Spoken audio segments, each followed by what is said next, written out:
really my privilege to be here and to share with you, as it says here in the title, what it takes to enhance equitable and sustainable research in Africa. And I'm going to show a case of delivering an innovative clinical trial. I guess it works with going with this, yeah. These are facts. 15% of the world's population is from Africa. It's not really reflected in the room here, but I guess it's not the color of the skin that makes someone being an African. Africa bears 25% of globally significant disease. This is a fact as well. But in terms of production, only 2% of the world's research is coming from Africa. Then there are significant challenges, and these include a dearth of well-trained and skilled researchers, resulting in poor supervision of high-degree scholars, a lack of critical mass of researchers, even where pockets of excellence exist, weak or very limited progression pathways for those in scientific careers, poor research infrastructure, including a lack of access to scholarly tools such as scientific literature.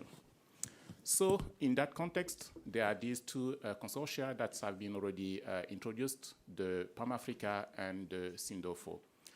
Just shortly, within the PAMAfrica, there is an important work package, which is actually led by Dr. Dearie Okwu and Helen Damares from MMV. And these are the objectives that are shown here of that work package.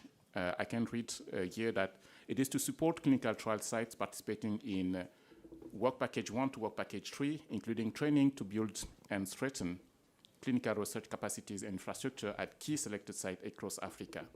So there are targeted workshops and long-term training aligned with GCP guidelines and so on. Here I quickly show, of course, some of the outputs and outcomes from that capacity building. We do have younger colleagues who are involved in PhDs and masters. And here you can see for the masters, there is a master in epidemiology with a focus on biostatistics at the University of Witwatersrand in South Africa. And these are the colleagues here who have been registered for some, and some are still completing their masters there. I won't go through the details, but this is all available in the website of PAMAfrica.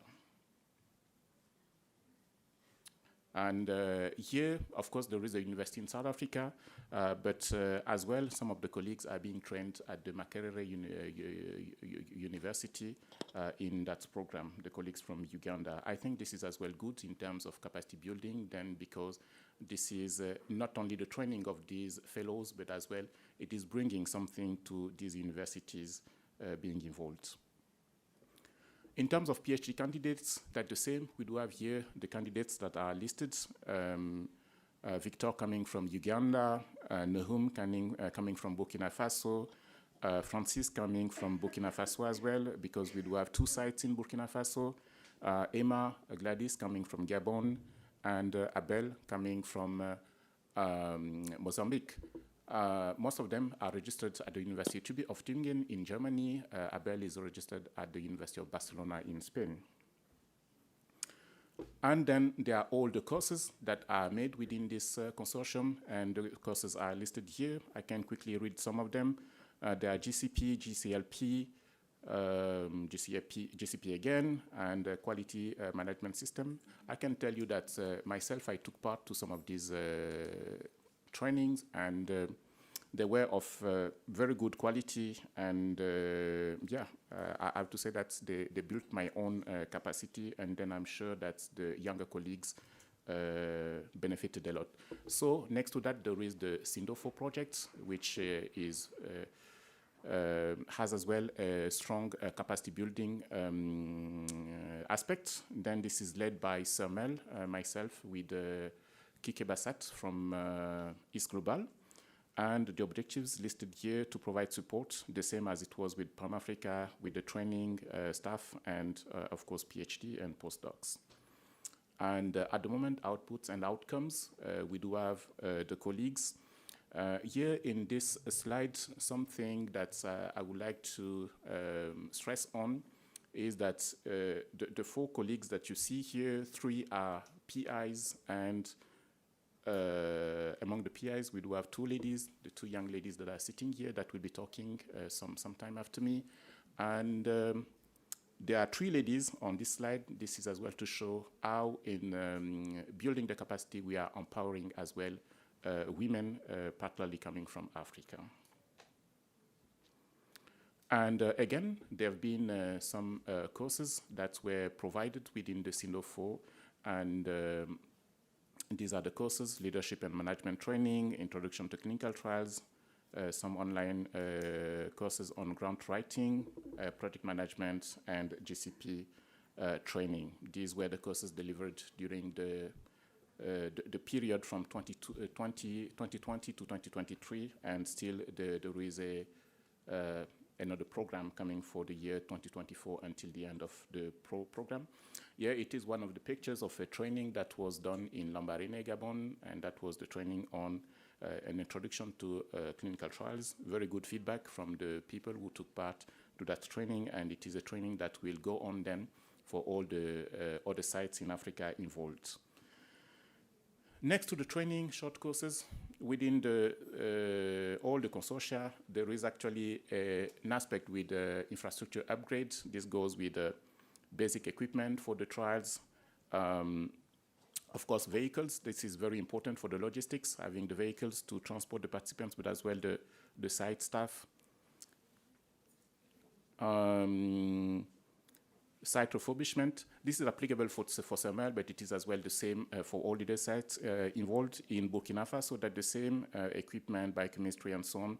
Upgrade of data management facilities. This is a specific point on data management facilities, because then I will be showing what we call the innovation in delivering clinical trials, because there will be some roles that will be attributed to the different sites. And in Mozambique, that the same improvement of facilities at the Manisa District Hospital. Some images of, this is the lab of CERMEL. That's the different projects. We are actually mutualizing the resources from PAMAfrica, from SINDOFO, but from other projects funded by EDCTP, but as well the good link that we do have with the German government.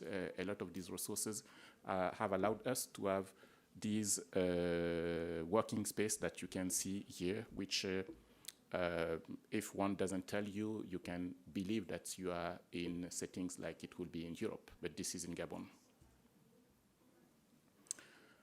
My last point, and a very important one, is something innovative that when we conduct clinical trials, we need CROs most of the time, like to deliver some services. The vendors that will be giving, maybe doing the data management, doing the quality control, and so on. In SINDOFO, we've developed something.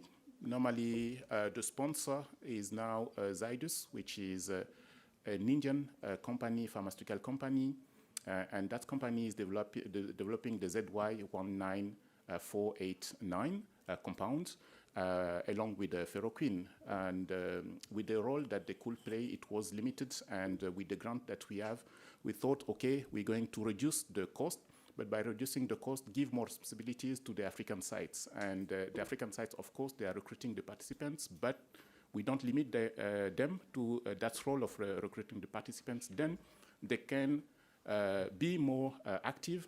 Even a site, imagine a site who will not be recruiting participants, can still contribute in that project in doing a specific role. So some of the roles that were identified are listed here.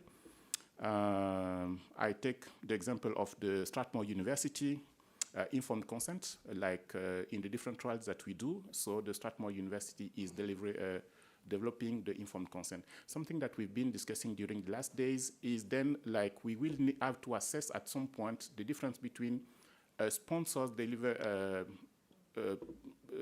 designed informed consent and the kind of site-specific designed informed consent, because sometimes we've been complaining with the length of informed consent when it comes from the pharmaceutical companies. So yeah, this is something that we can say is as well innovative, and we will assess at some point whether it changes the consideration as well at the ethics committees.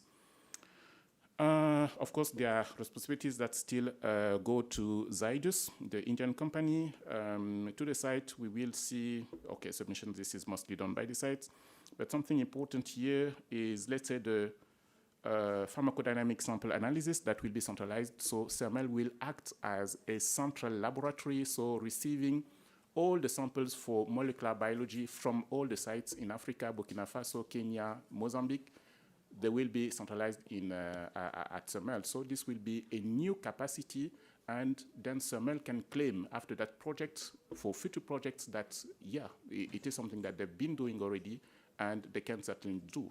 Why not maybe pharmaceutical companies like Novartis, once they could, of course, they've been working already with lab corps and so on, but maybe they could as well take CERMEL on board. I'm just saying for CERMEL, but that's valid for any other.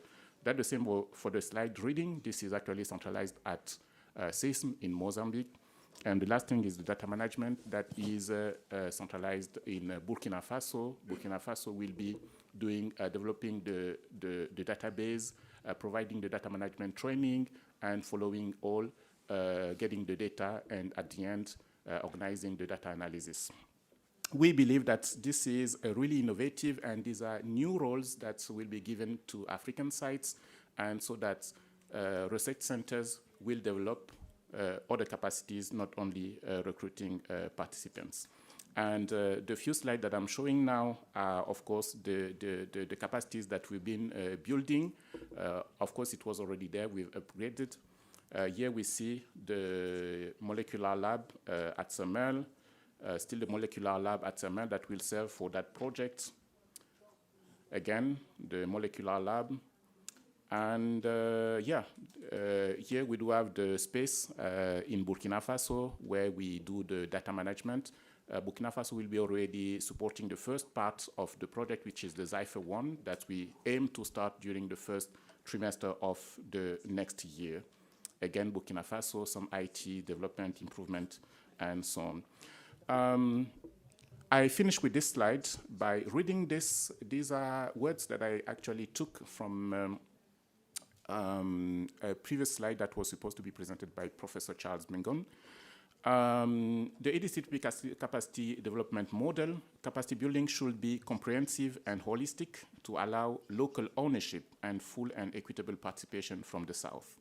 It should be accompanied by the support of an enabling environment, including robust ethics review and regulatory framework and the required infrastructures. It should strengthen local institutions and research leadership to successfully carry out and plan research using best practice and international standards. I believe that this is what we've been doing within PAMAfrica and SINDOFO. With this, I say thank you for your attention.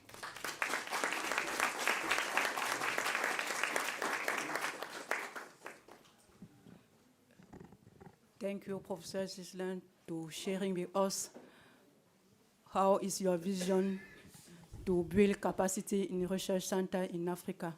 Now, if it is ready, we will have see this video. I don't know if someone check.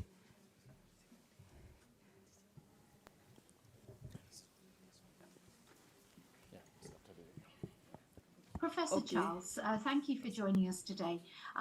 I've got a couple of questions for you, and I'm fascinated to hear your replies. So you have been with EDCTP since its very inception. You led the African office. You were executive director for nearly a decade.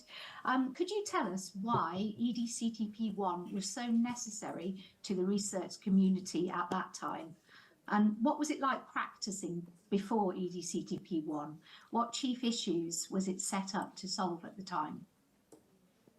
Yeah, Helen, EDCTP was established specifically to make sure that North-South research is done in an equitable manner. Prior to the advent of the EDCTP, very often experts, scientists from the North used to come to Africa to do research and go. what we then called parachutist researchers. Practical individuals will come, collect samples, live with the samples, and go to analyze in the north and write up papers in the north. Then came EDCTP with the idea that, no, this is not right. I mean, if we're going to have a north-south research, it should be done in equal partnerships.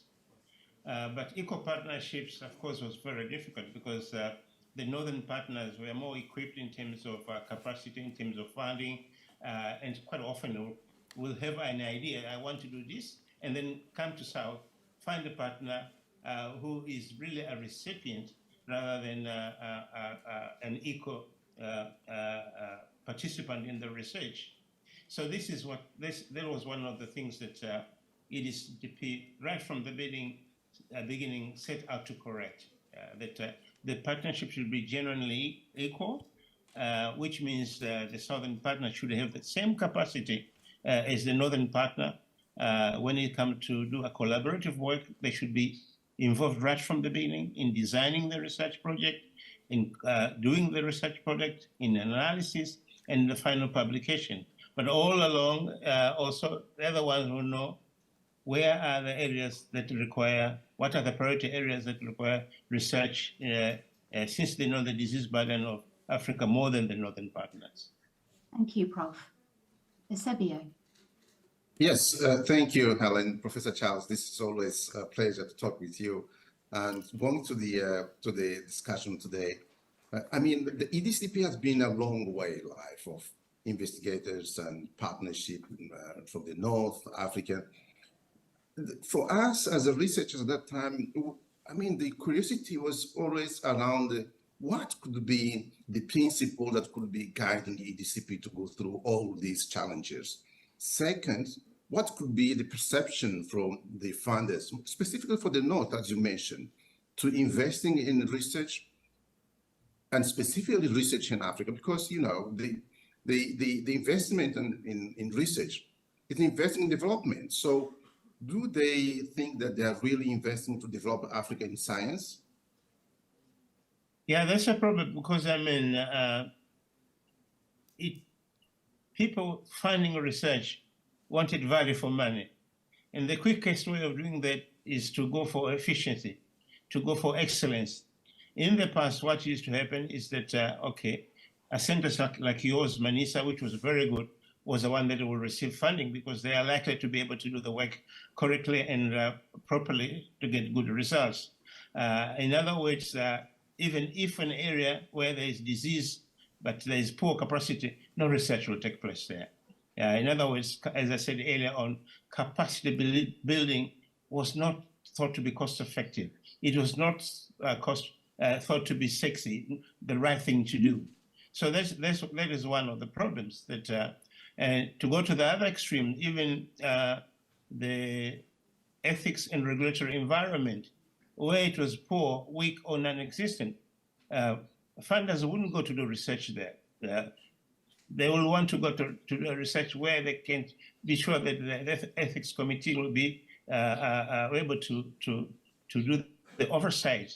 And unfortunately, this was the case in many parts of Africa. There was not only poor regulatory and ethics committee, but poor infrastructure, as well as ill-equipped scientists themselves. So this is the problem, that funding used to go to where there is always good infrastructure, and where there was poor infrastructure, nothing was done. Yeah, Helen, you want to go ahead, please? Yeah, actually, that's a really important and interesting point, because the EDCTP2 that has supported both the PAMAfrica consortium and the SINDOFO has built in capacity development for the research centres and for the emerging scientists who are associated with those research centres to be able to deliver the clinical trials that are within those particular grants. So it's an amazing opportunity, as you say, to not just straight away automatically give the funding to a centre that's already equipped and able to do it. It allows more infrastructure to be built, more training to take place. If you take, for example, the PAMAfrica consortium, there are 3 different clinical trials within that.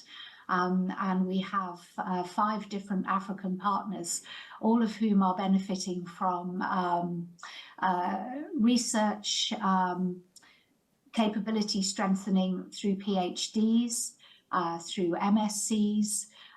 We have some workshop style trainings that are taking place both online and face-to-face. So the idea is that after the consortium trials are finished, that there will be, I guess, a legacy of highly trained individuals to be able to attract and benefit from further research going forwards. So that's something that we'll hear a bit more about later on in this session today. But I just wanted to make the point that these initiatives are underway to focus on the infrastructure and the training of individuals and whole teams. Excellent, Helen. In fact, you've reminded me the whole concept of EDCTP is that when that research is done and the results are out, that capacity which is being built, hopefully to be able to not only analyze, but also make sure that if there's any policy changes, there are people who are capable, there is a leadership which are capable of take them to the next stage, to implement them to the access level. And not only that, when the research is finished, the capacity left behind is able to plan for new research. And quite often that, and we saw this example, for instance, during Ebola and COVID outbreaks. Although the aim of EDCTP was to strengthen capacity against HIV, TB, and malaria, but that capacity, I mean, somebody who was trained in immunology, somebody who was trained in microbiology or statistics and data management will be able to carry out other research for their country. It was very evident during Ebola and COVID that there were strong research-based a group of scientists who were able to adapt and carry out activities. And similarly to the other endemic diseases like chronic diarrheal diseases like outbreaks of other diseases besides the traditional diseases supported by EDCTP, those individuals will be able to do that in their country. And I think that is the most important. And of course, sustainability. If you've got a group of individuals who are working together, you leave a base which can, it is some sort of a critical mass of scientists working on their own problems. Which reminds me another thing, that what EDCTP has been doing right from the beginning is to foster South-South partnerships. So, for instance, like in the PAMAfrica-SINDOFO consortium, there are individuals working together from different countries in Africa, working together also with industry, which is another issue which EDCTP had emphasized on. So when you have this strong network of scientists working together, it gives some sort of sustainability as well as proliferation of their capacity to other parts of the continent. So, Professor Charles, going back to this relationship between North and South, and you described it very well. Of course, there should be some changes in the behavior of the funders. And how do you describe through all this time, because we can see it in the field. Professor Charles, you remember that in the beginning, most of the coordinators of the recipient, I mean, as the coordinators of the projects, they were based in the North. And then slightly we started having the African coordinating some project. We started having some PhDs leading some of the projects, depending on the area of knowledge. So it means that at some point, the funders also, they incorporate on their procedures all these change, historical change. So how do you describe this? Yeah, I mean, first of all, the bottom line there is capacity. In the past, quite often, our fellow scientists from the South used to wait. The idea, as I said earlier on, the ideas will come from the North, the funding will come from the North, and you're taken as a partner to join in the collaboration. Not only as a partner, but as a junior partner, I must emphasize. But once the capacity, then the Eusebians like you became into the play. They could come up with their own ideas, and things started changing. And I said before in earlier talks, in this paradigm shift, people started also thinking of changing the center of the gravity to the south or switching the poles, whereby an individual in the south who knows the problem much better than their fellow scientists in the north came with ideas themselves. Okay, this is where we should go. This is what we should do. And this is changing now very often. But all this comes from trust. And I believe the underlying thing there really is a strong research capacity and self-belief. Now we have scientists like yourself who are believing, I mean, who even in the world, they represent in very, very important committees, and they have ideas just like their northern partners, but now they have a voice and they can be heard. And that's why things are changing. No, thanks. And sorry, Helen, I'll give you the floor. So in that line, the gender comes on board. And as Professor Charles, you know that in Africa, gender issues are very complex. When you come to ground, ladies and young students have to go to the farm when they start raining to accompany the parents to help them to produce food. And these reduce the proportion of ladies who continue in the school. But when we come to the top, we want to see the ladies leading in an equal proportion as male. So how this gender issue was taken within the EDCTP, how it should be improved, where are the bottlenecks? Yeah.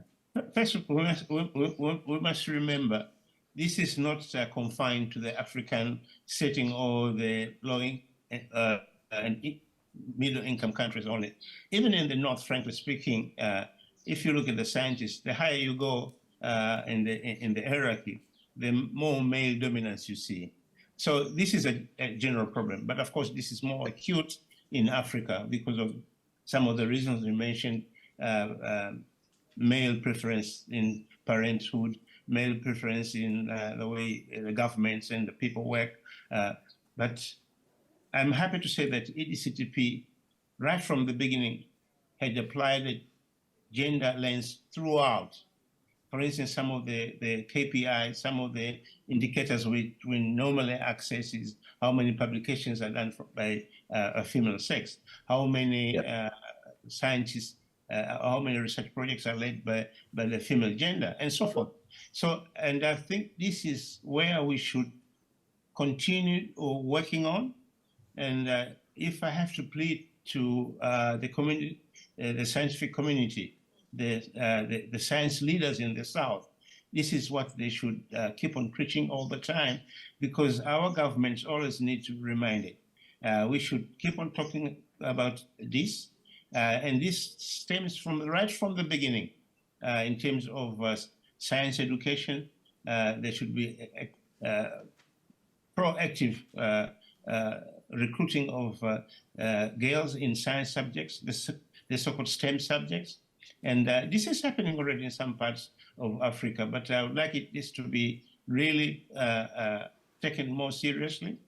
And it is upon us, research scientists in the South, to advocate for this. Thank you, Helen, Prof. please. Charles.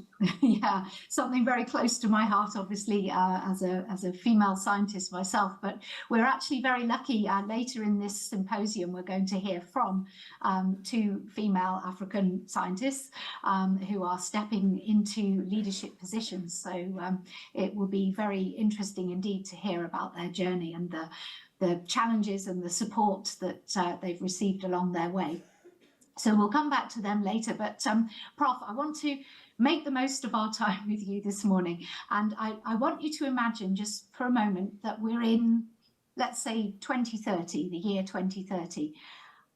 What would your vision be? How would you like to see research capacity changed within Africa in terms of leadership, equitable partnerships, strengthened capacity?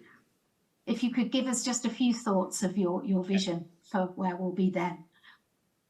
My vision is to see that the capacity for research is largely developed by the African authorities and African governments ourselves, because this capacity belongs to us. So it is from within that we should ensure that we fund the capacity. We invest on the capacity. And this way we also can direct where the investment needs to go. There are 3 areas where I know we are extremely deficient. One, in investment on the leadership, female leadership in science. And this is one area where our authorities should pay extra attention in the teaching of the stem cells for the child girl, and in encouraging women to go into science and science leadership. The other 2 areas are the earlier parts in the R&D chain, which is discovery. At the moment, most of the products that are being trialed in Africa are coming from Europe or America. So if we can invest on upstream research and infrastructure, that will be wonderful. And lastly, on downstream, we need to start manufacturing our own vaccines, our own drugs, and if we can achieve these 3 things by 2030, I'll be the happiest person alive. Thank you. Wise words. Yeah, has to be driven from within as well as from without. Yeah, thank you. Thank you. That's very thought-provoking. Eusebio, do you want to add anything into the conversation? Yeah, Professor Charles, do you think that your generation was much committed to the research than the young people, meaning our generation or the generation that are coming? Because when you see how, I mean, this is a probably very, very close thinking, but there's a trend of people to, when we had junior people working with us, we are by you know, instinct we used to push them and thinking that they are not much committed, comparing with other generation and so on. And this is a trend which sometimes we tend to minimize the effort that used to be made by young generation on science. And second, looking back, which issue do you think that should be considered in order to make this new way to approach science as EDCP has done, to be sustainable, to be equitable, and with all these challenges, even considering gender, regions, and so on, level of development of the countries, because you cannot compare Kenya, I'm sorry, cannot compare Mozambique probably with Ghana in terms of science. You cannot compare probably Kenya with Mozambique. There's some differences even across African countries. So what probably scientific community in Africa expect is that at some point, all these differences could be stable. Of course, there will be some levels of improving and so on. But which aspect do you think that should be considered in advance in order in the near future this stability and sustainability could be achieved in partnership between Europe and Africa and other regions of the globe? I don't know. I mean, that's a very loaded question, Eusebio. first of all, about the different generation. Every generation will presume that our generation was much better than yours. But you're putting me in a fix here. If that is the case, then there's something wrong with our generation. We did not send out good genes or good vibes to make sure that there is sustainability and continuum.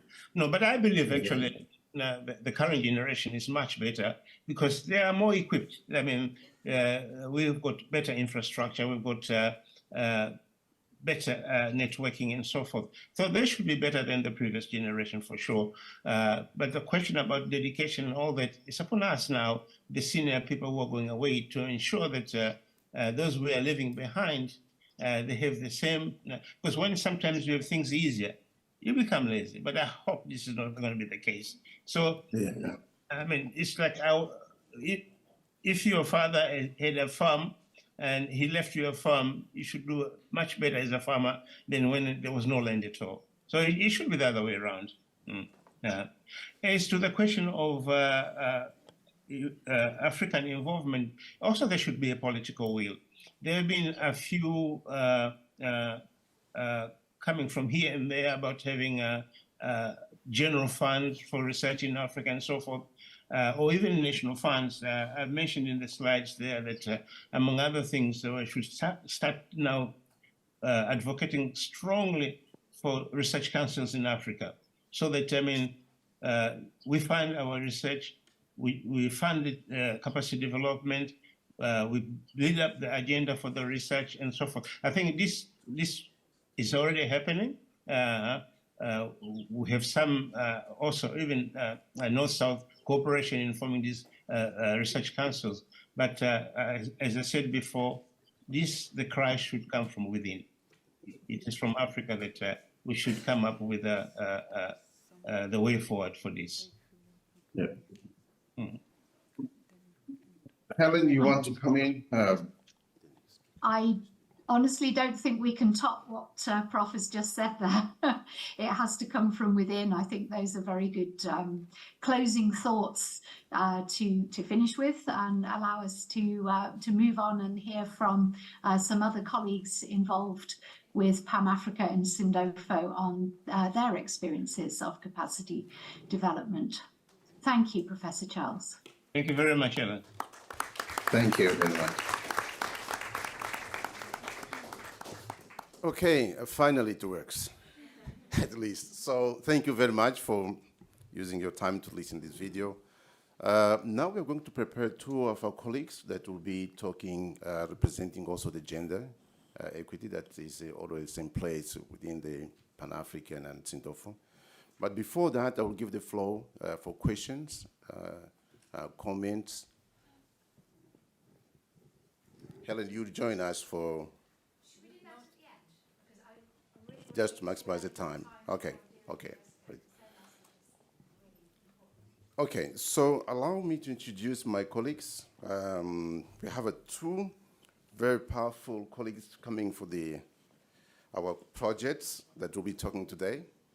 They are Dearie Okwu from CERMEL, Gabon, and then we have a Jessica from Mozambique. Both of them, they're still under training within our project. Today is more focused on the poverty diseases related and infection diseases. She had a bachelor from Nigeria now, and then graduated in microbiology. After that, she went to Bulgaria to have their master in medicine and surgery. So she's now at CERMEL, involved in the SINDOFO project. Then we have our colleague Jessica, based in Manisa, Mozambique. She's a medical doctor by training, mostly dedicating time to the neonatology, also involved in our project, in this case in SINDOFO. So they're going to give their case in a very interactive way. So I'll leave the floor to you. Thank you. Thank you, Dr. Eusebio, for the kind introduction. So when I was a child, I saw my sister going to school every day. And I was very sad not to go with her. So one day, I decided to starve myself and not eat until my parents took me to school. I was very young, I was only 5 years old. And that's when it all started. The teachers told us to write essays about what we wanted to be in the future. And my dream was to hold a heart. During our childhood, we always heard our parents and people who loved us say, "You are in our heart." And I thought, what would that heart be like? It's probably something we'll have to take very good care of. That's how my passion for medicine was born, being a doctor and taking care of people. I did medicine and afterwards a master's degree in cardiovascular pathophysiology. And now I am a PhD student at the University of Barcelona and PI of the SINDOFO project. So how did I become a PI? I was good at sciences. There was no big story behind it. I picked sciences because I excelled at it. After finishing my bachelor's, I had the option of doing a master's or medicine. A master's degree would bring me closer to my planned goal, and it seemed easier, so I opted for something more difficult. I wanted to do something that wasn't done in my family or immediate community. I wanted to be the first doctor in my community and make my parents proud. So I did this for 6 years. So I did this for 6 years. After which, I realized I had done it for everyone else, my parents, my community. Don't get me wrong.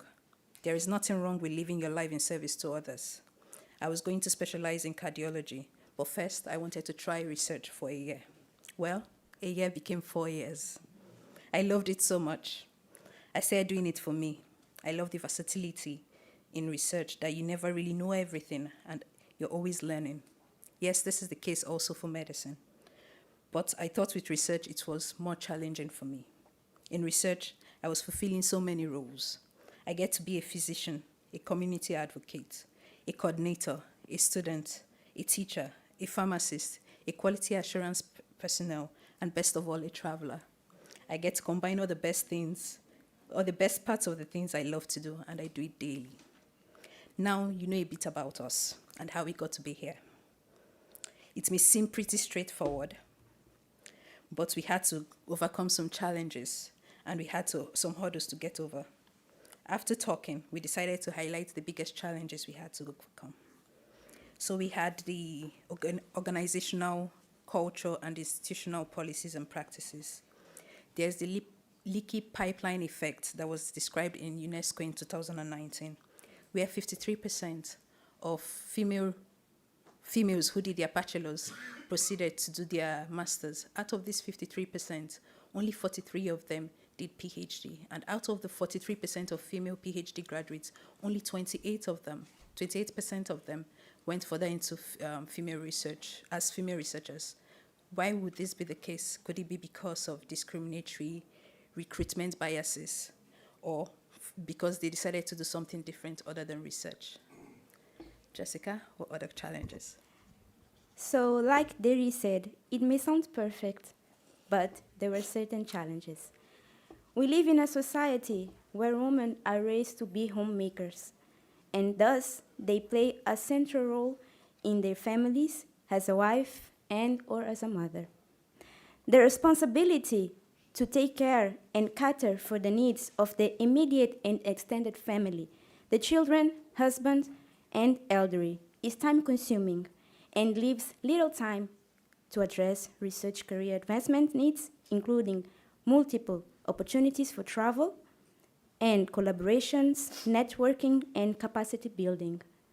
The perception of professional and personal success means that women have to do more to prove themselves that they are capable of and are consistently required to show commitment and professionalism because their work patterns do not conform to the academic research culture prescribed by men, and unfortunately from women who occupy leadership positions but who don't feel maternal towards other women.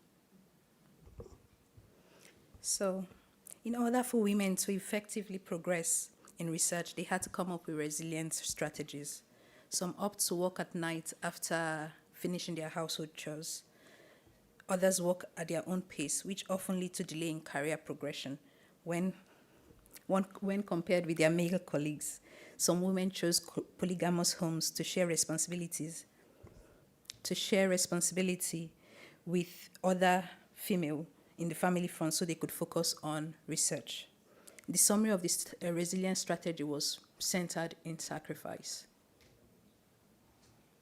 So these challenges are not just common with us. We spoke with colleagues, with friends who are in research, and these are their stories. Some of them reported that they had to choose between raising family and having children. Because the maternity leave would require a break from research career, and this would hinder their progression.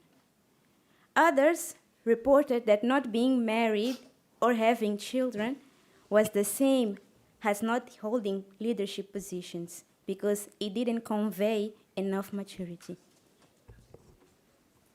So, only 31.2% of the world researchers are women. While we are aware that things are changing and taking a turn for it better, but this is happening slowly. In 1996, less data was reported, and the gender parity was between 44 to 55%. Since then, it has improved. More countries are reporting. We had more data from 170 countries concerning this. In sub-Saharan Africa, the amount of women in research, according to UNESCO, accounts for 31.3%. In 2021, data from Europe shows that the average percentage of women professors are 26%, and the percentage of women who graduated with their PhD was 48%. In leadership roles, we even have less representation. There are less women. However, there has been steady increase from 33.3% in 2016 to 36.9% in 2022, according to Global Gender Gap Report.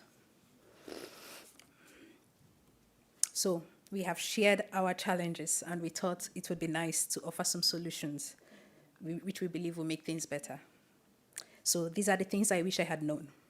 Things I wish I had known before I started my career. We would like to be part of those who make things easier for those who come after us. When I started research, I didn't know what I didn't even know. So I had to read everything in my path. Yes, no knowledge is a waste, but it would have been more effective to have a guideline. An idea would be to create a readily available curriculum for people new in research on what courses to do and what is the optimum time to go through these courses. Perhaps this already exists, and I am unaware of it, but if I had it when I started, it would have made things effective.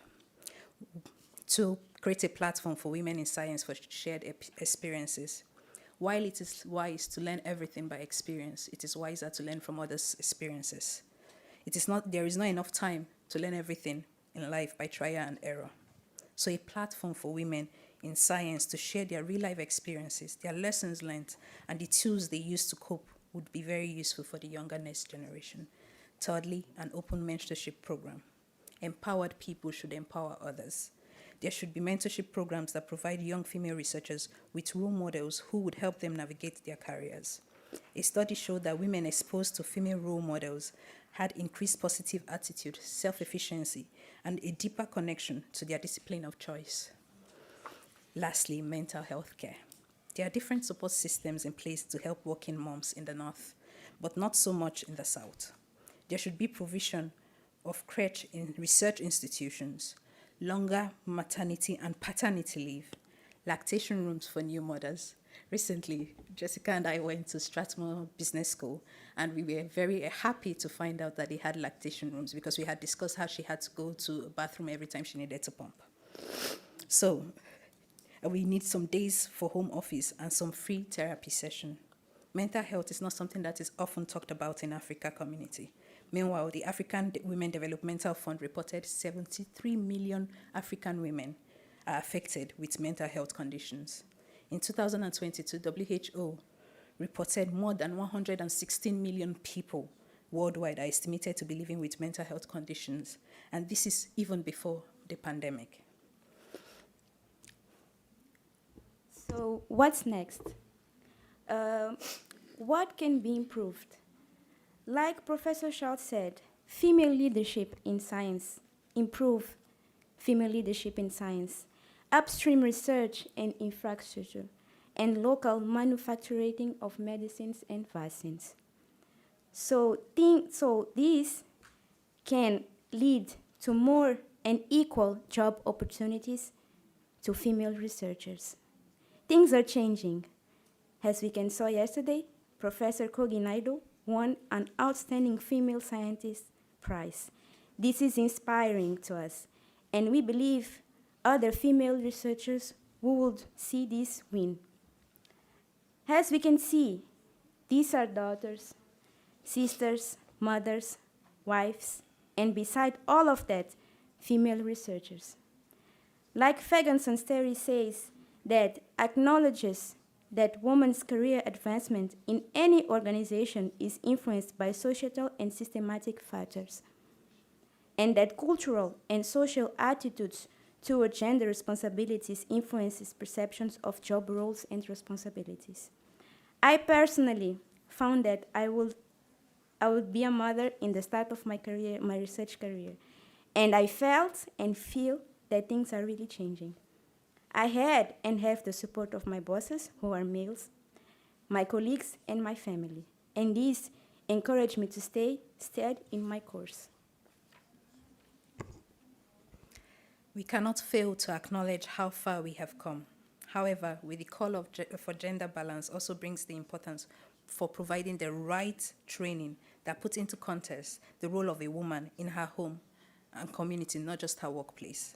We are grateful for the opportunities accorded to us and our current roles as SINDOFO as PIs. We have been able to take part in several trainings under PAMAfrica and SINDOFO, and we believe with our qualification, our experience, and our continuous training, we are being prepared. We are ready to be closer to the decision table, and we hope by the next forum, more young female researchers will be present and a more laid-out plan to get here will be available. So we leave you with this. There is no single approach to success. Find one that works for you and enjoy it. Thank you.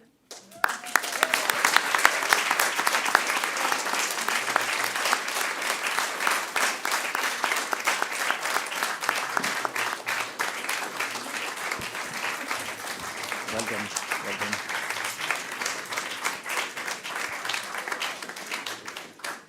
Thank you, Dr. Dearie. Thank you, Jessica, for sharing your experience as a woman in research, chasing your dream and overcoming barriers.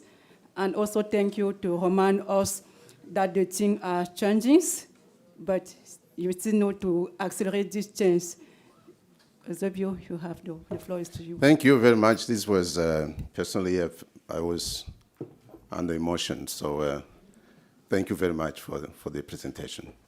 So we had the Professor Charles, and then we had these two talks, including Professor Ghyslain Mombo-Ngoma. So please, this is a moment for question, comments. We have to change things. We have been listening, our colleagues saying that it has to change. It has been improving, but we still room to change. Please, go ahead. Question. I'm not sure whether Marco is. Amazing women leaders. My name is Ethel Makila from IAVI. And the issue of women leadership in science is something that, yes, it is changing. And I'll just give an example from an initiative that is happening in IAVI, which I have the privilege to be leading. IAVI, in its research, has a leadership development program that looks at overall leadership development for science generally. But then when I looked at, there are some nuances for women in leadership that may not necessarily be addressed in the normal program. And you touched on some of them. Learning from each other and support, psychosocial, cultural support. And so in a small way, we are working with the women within the network. We have around 10 organizations that are in HIV vaccine research. And just looking at what else can be done. Talks on mental health. I'm so glad you mentioned that. Talks on personal branding as a woman leader. Talks on negotiating, how to manage office or work politics. And I think this is something that really needs support. It needs funding. And I'm open to conversation. Meet me at my poster 407 tomorrow. We'll talk about it more. Anyone can join me and we can see what more we can do. This is just a small start, but we can do so much more. Thank you for the comment. They will follow you. Next question, please. Yeah, thank you very much. Thanks to the presenters for the exciting and also the emotional presentations, particularly from the two ladies. So I have this particular comment that I will always want to make, particularly when it comes to manufacturing in Africa. I think there is a lot of drive towards getting this done, but I think most of the time efforts or discussions or debates are being tailored towards complex things like vaccines and also drugs, which are very difficult to manufacture. I don't know why we don't think about simple things like medical consumables and even things like syringe safety boxes and also things like plasters and other consumables that are imported from other countries like India and China. So they're actually like very simple things that we can manufacture. We can set up manufacturing lines and we can develop the capacity, build the necessary regulatory capacity before passing on to complex things like biologics and also drugs. So I don't know why the debate is not tilted towards that way, why we want to focus on the difficult things that even developed countries have tried and many have failed. Thank you. Thank you. Point raised, please. Merci, Patron Ezobio. So, not just a question, thank you, and congratulations to Dearie and colleagues for this nice section. My question is regarding, the capacity development is only at a very early career stage, master's and PhD. I'm wondering why you can't go beyond that. You have people maybe to go more than that. It's too, for me, it's something known already. And all capacity building, as you know very well, Ezobio, it's only master, PhD. We could change the paradigm a bit to make it to the high level, also to have very high standing female, if you want to, if the call is for female, of course. I believe not, maybe to go beyond this basic capacity, which is kind of generic. That's, if you still have time to change it to create a high-level capacity, it will be interesting. Thank you for the comment. This has been, yesterday we had an opportunity to listen to Professor Peter Kremsner. This has been a discussion even within the EDCP for many years, how to launch the professor fellowship. Finally, we had at least one example that it's possible. It takes time, but it's doable. So congratulations.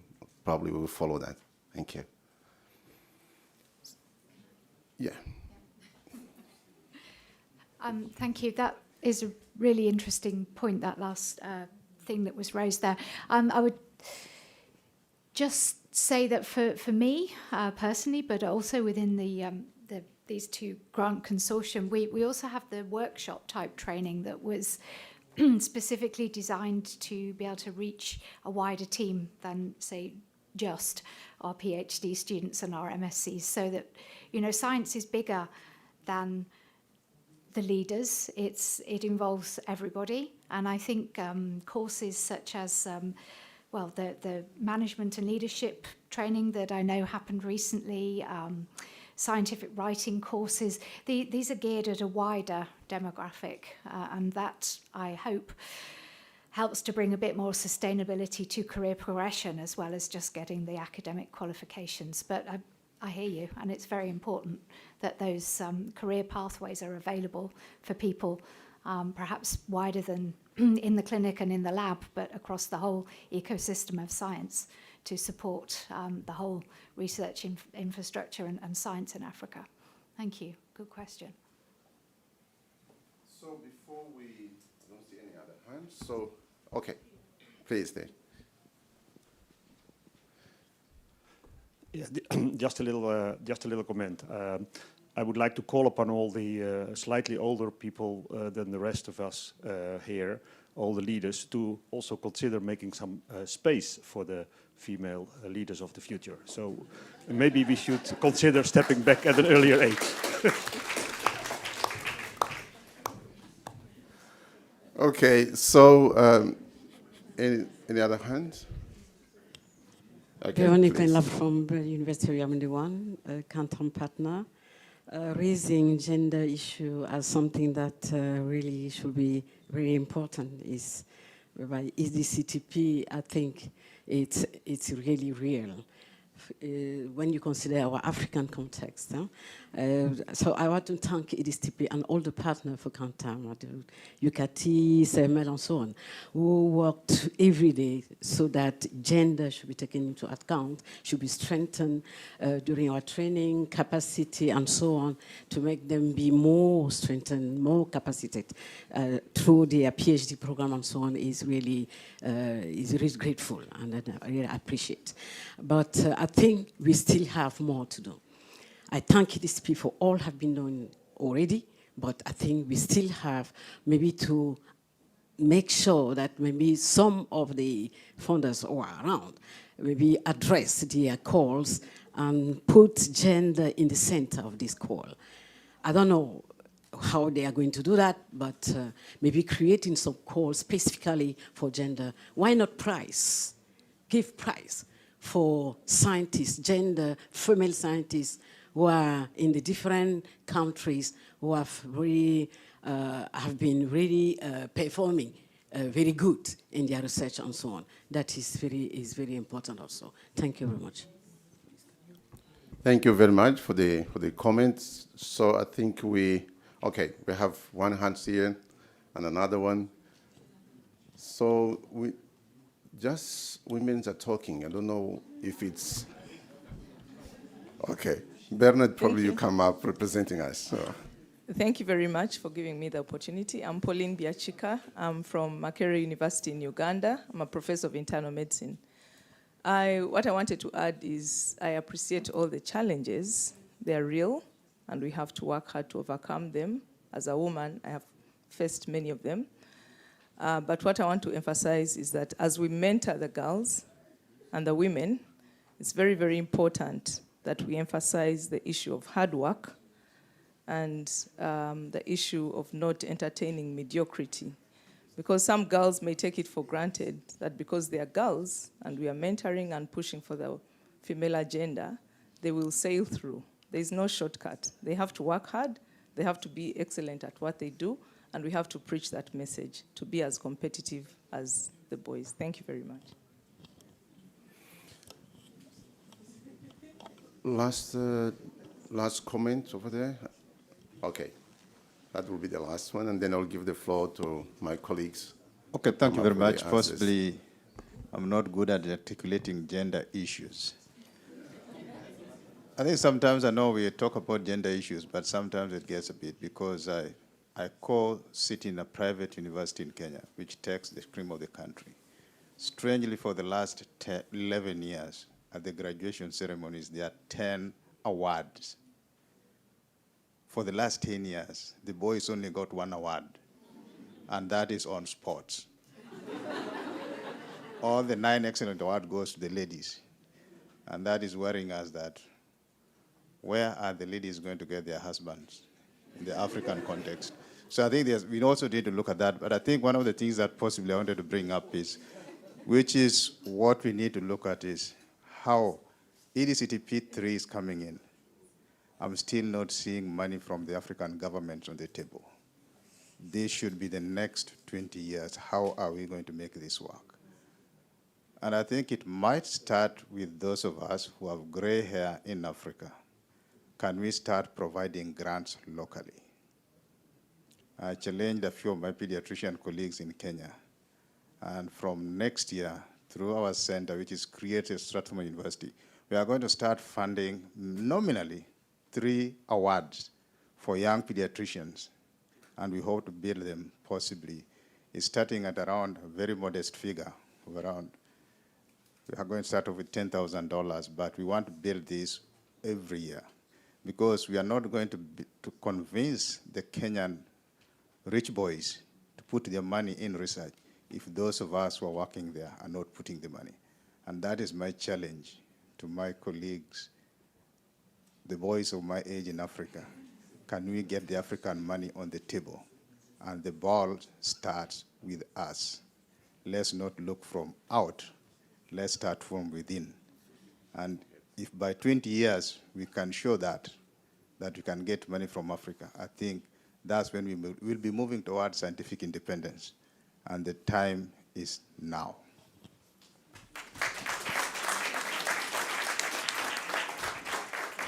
Okay, last comment or question? Thank you very much. It's more of a comment. My name is Ene Ipokri. I'm originally from Nigeria, but I work at the London School of Hygiene and Tropical Medicine.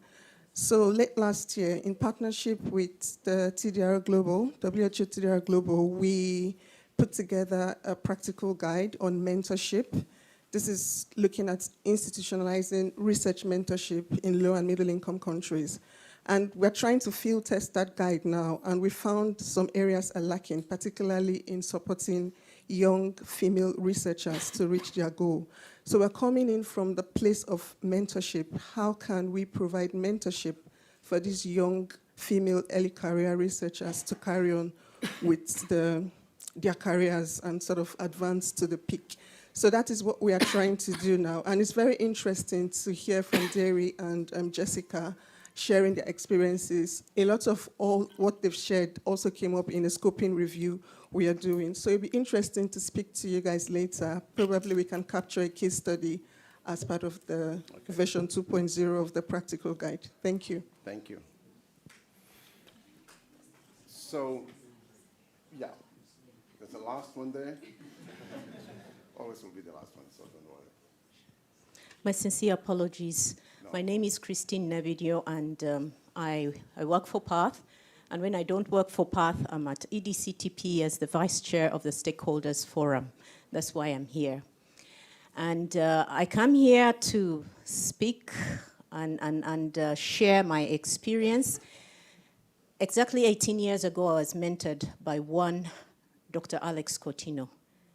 And I've become who I've become because of Dr. Alex. And when I was in the Stakeholders Forum yesterday, and we were discussing capacity development, I said, I owe Alex. And today I set up a WhatsApp group of 3 young female scientists and 3 young male scientists. And I didn't need EDCTP money to do that. And there's a lot that we can do back home without EDCTP. And already I've talked to them. I was talking to Laurent Michel, and of the HERA, and I sent them that picture. And I asked them, this is your 1-hour lunch break. Can you tell me what you're learning from this WhatsApp group from since morning to now? I'd like to speak to my brothers and sisters from Africa. There's a lot we can do. Thank you, Ghyslain. Ngoma? Sorry, I didn't get it. Do you want me to say something? Ngoma, yes. Summarizing your view after all those comments. Okay, thank you for giving me the opportunity to have some last words. I think I was emotional as well when my young colleagues mentioned these issues with empowering women. But on one side, I would say let's celebrate our success because we do have very good examples. I've been looking in the room. I didn't count really, but I can just see that there are a lot of women. This is already, despite all the challenges that you are facing, you are there. So this is to congratulate all the women involved in science and beyond the men who allow all the women to be involved at every level you are. And yeah, this is everything that I can say. I have to say as well, and to admit what was in my talk, about the opportunities that are given by consortia like PAMAfrica and SINDOFO. This is what I say, let's celebrate our success as well. This is what allowed us to listen from our young colleagues here. Congratulations to them, because it was not granted. It's not as if we've given them favors. No, they had as well their own predispositions, and this is why they came, and they are at the positions where they are. So for us working besides them, we are very proud. That was not intentionally, but we are very happy to be then part of the mentors of these young ladies. I take as well the point of burnouts. I hope we won't be discussing gender balance in the future, like having the men kind of a discrimination for men. I hope we will all have a good emotional, let's say, intelligence, that everything will be going in a good way, that there is no one left behind. This is everything that I can say. Thank you. Thank you very much. So Jessica and Zay, any last comment? Just to say thank you, and of course, more needs to be done. This is like 0.1% of what we need to do, and I would also like to thank you all the female researchers here and congratulate them for the such great job they're doing. Thank you. Thank you. I would like to thank all those that came before us and made it easier for us to be here. So thank you. And what would work for us from now till when we get where we are, when we are lacking in motivation, keep working. Never let go. Thank you. So this has been a very useful session and very typical. So we want to thank Professor Charles for reserving time. He was, I mean, at the beginning when we planned this session, we thought that he could make it to come here in person, but it was not possible. So even though we managed to have his record, so we want to thank him. Second, EDCTP for allowing us to have this session. The SINDOFO and Pan-African project managers and teams, so thank you very much for organizing all this session. Our colleagues in communication, they went through all this process on record and so on, so thank you very much. Then there was different messages. Clearly, capacity building is not just a building, it's not just equipment. It has to deal with the people, and people have feeling, people have families behind them, being them junior or senior, socially they need to be also considered and taken account. Second, it needs investment. There's areas that probably we as a project we cannot solve. We need political involvement. So some of the aspects that were mentioned in this session depend in some way how the country is organized politically, how the rules are. I remember in my country, men has just 1 day for maternity when you have a child. And then I think we passed to 2 days or 1 week, and mother has 2 months.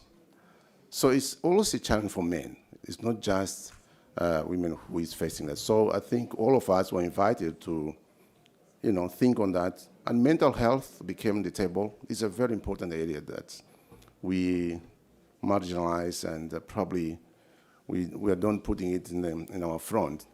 So we're invited to go through it. This will not be the last moment we discuss this topic, so this is just starting point. I'm glad to see that there are people colleagues who are interested to take this ahead. So thank you very much for your patience, for your time. So we hope that the next forum will come up with very exciting numbers and probably progress. Thank you very much, and have a good day.